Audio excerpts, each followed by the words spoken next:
Secondo me.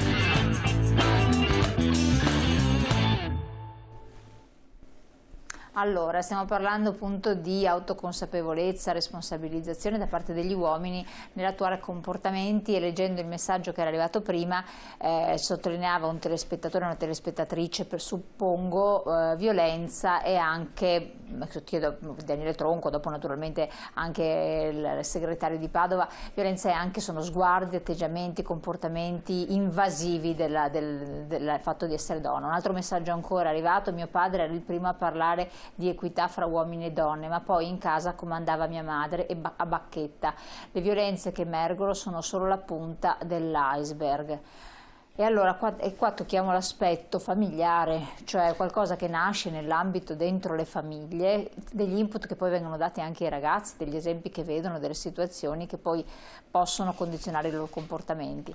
E allora prima Daniele Tronco, poi analizziamo prima il comportamento, anche il comportamento nell'occhiata, nello sguardo, nella cosa, e poi l'analisi familiare. Sì, è chiaro che c'è un contesto di un certo tipo, cioè uno si deve e dobbiamo chiederci perché abbiamo un livello così alto di violenza, appunto, poi violenza sulle donne, perché secondo me è collegato il tema, certo che a questa problematica bisogna saper affrontare il tema di dove rivolgersi, cioè di quali strutture sul territorio possono. Allora i consultori, i centri antiviolenza, bisogna rafforzare tutta questa, i centri di ascolto, insomma bisogna rafforzare. Certo, in un contesto dove è evidente che c'è un incremento, bisogna che stare molto attenti che in questo periodo pandemico purtroppo i fatti ci stanno dando ragione. È in aumento molto consistente e molte volte non appare perché dagli atteggiamenti complicati poi si passano a cose più serie, insomma. Assolutamente, la paura è un altro fattore poi che è determinante, la paura di dichiarare, denunciare, paura da parte dell'uomo di autodichiararsi, insomma, quindi di dare anche un'immagine di sé ad altri di un certo tipo, quindi non so. Ma, sì, questo può essere sicuramente uno dei tanti elementi su cui si può ragionare. Io però ritengo sottolineare anche questo. Sicuramente l'aspetto culturale è determinante. E soprattutto anche l'esempio che si vive in famiglia. Sì. Si dice che normalmente dove c'è violenza si riproduce violenza. Ma anche le parole usate. E violenza non è appunto solo quella fisica, è anche il modo in cui si parla e cosa si dice.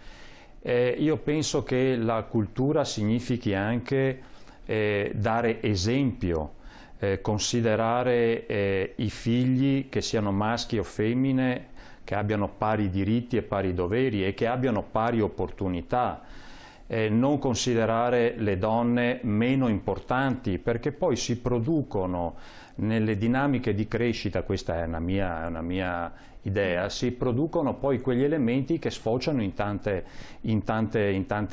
tanti rivoli, che può essere quello della violenza fisica, ma può essere anche l'altra violenza che è stata denunciata prima. Io, siccome considero una donna inferiore o peggio una proprietà, io mi posso permettere di come dire, guardarla in una determinata maniera, squadrarla, e posso permettere di dirle o di comportarmi come meglio credo. Quindi io penso che la cultura in famiglia sia determinante, ma penso che non sia sufficiente.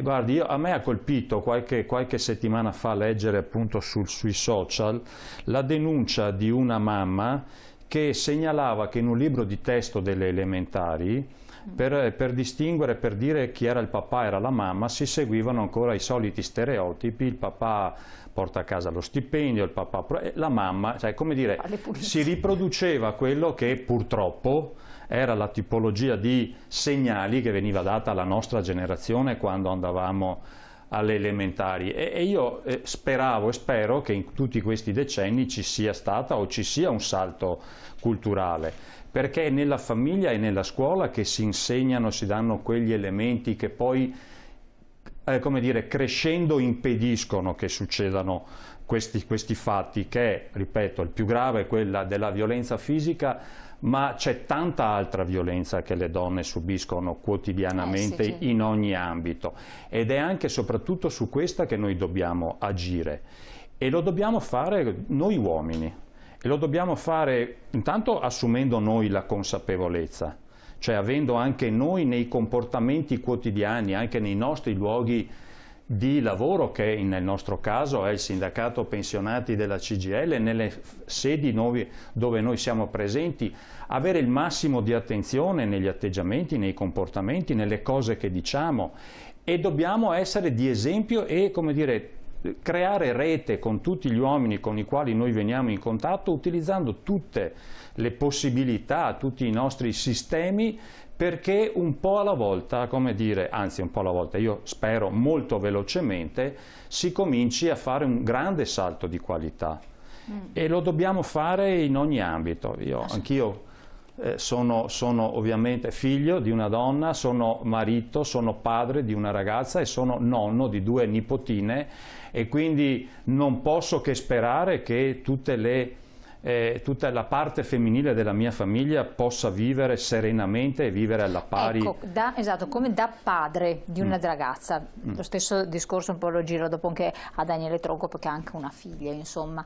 Volevo chiedere, un attimo solo leggo il messaggio, ho letto sui social che ci sono donne che hanno denunciato per violenza il marito, ma in fase di separazione i figli lo hanno dato al marito violento, li hanno dati e i figli lo hanno dato. È vero, no? Perché sui social si legge di tutto, dopo vediamo anche questo, che è un po' difficile da analizzare.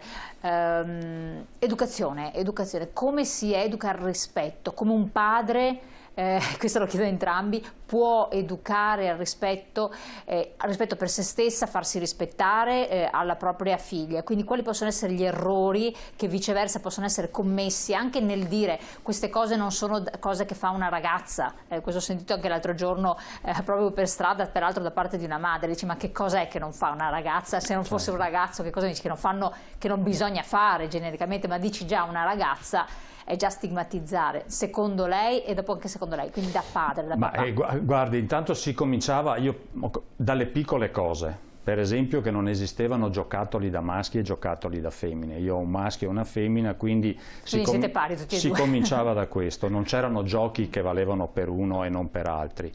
E poi nelle dinamiche della quotidianità, cioè, dicevo prima, pari diritti, pari doveri, pari opportunità, non c'erano, come dire, funzioni che in famiglia dovevano essere svolte dal maschio o dalla femmina, quindi proprio all'interno della famiglia si comincia e si deve impartire, si deve dare quell'imprinting che dice che deve dare alla ragazza e a una bambina l'idea che non è inferiore, che lei non è, come dire, ghettizzata a fare alcune cose ed altre no. Cioè far capire fin da subito che non ci sono, come dire, orizzonti oltre i quali non si può andare. Non ci sono limiti. E non ci devono essere limiti, no, perché sei una ragazza non potresti fare questo o è meglio che non fai quest'altro.